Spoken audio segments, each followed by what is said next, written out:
Hi everyone, Kathy Beltran with Wings and Whispers. Welcome back to the channel. In this episode, we are starting step 7, our second layer of painting our feathers in. And my first layer, I used Waverly Chalk Mineral. In this layer, second, I'm actually using Waverly Chalk Paint in Elephant. I have already started painting my layers. I'll have maybe a couple of feathers left, but you should notice a little bit darker now. So what I wanted to show you was, obviously, I went ahead and painted a little bit more of the area.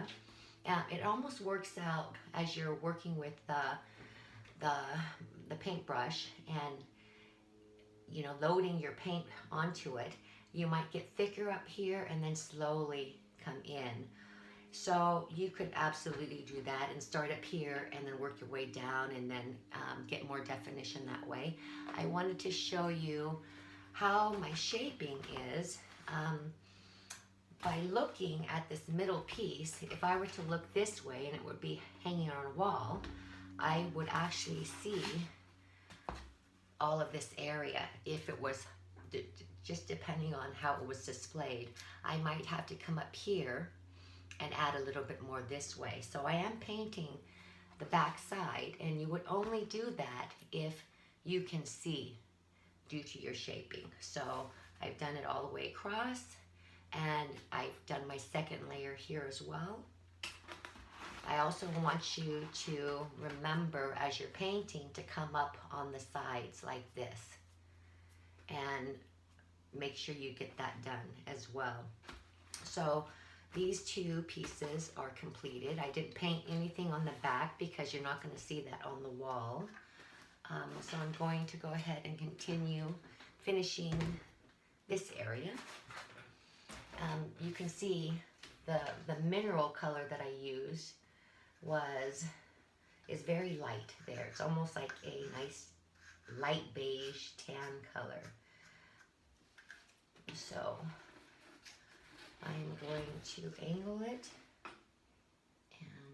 and I'm using my medium-sized brush. So anytime you see it going over to the next feather, just use your finger while it's still wet.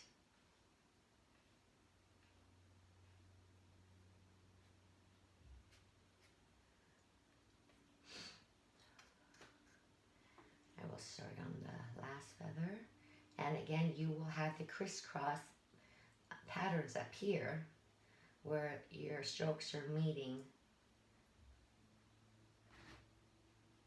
the other feather.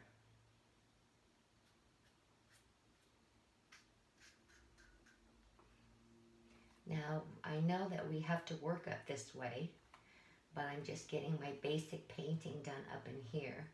Obviously we might be paper macheing some areas along this edge, and we'll have to redo some painting. But what I also do sometimes is if I see areas where I should add more, I'll just come in lightly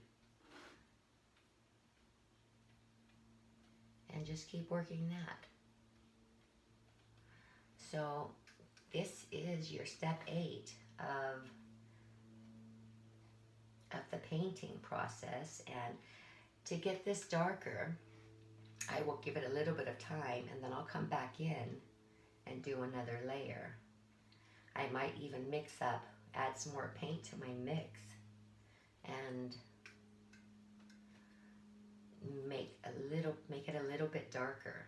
So I will be starting my next layer of painting, but if you could see, it definitely is starting to fill in, and this is what we want. We want this to kind of fill in all the white areas, not completely. We're going to be using so many different layers of paint, and we'll probably be coming in with white, and then again with something darker. So we will be doing many layers. So once you get this done, don't forget to check your backs where you might need to paint. Some basic feathers. Now, we didn't put the center ridge glue lines on the back of these. And that's okay, because again, we just want just some basic feathering done. And so again, this is my second layer. So you won't have to worry about the glue line. So don't worry about that. Just get on with your second layer of paint. And again, I am using in this step Waverly Chalk Paint by Elephant. All right, guys, I will see you in the next layer. Have a great time painting.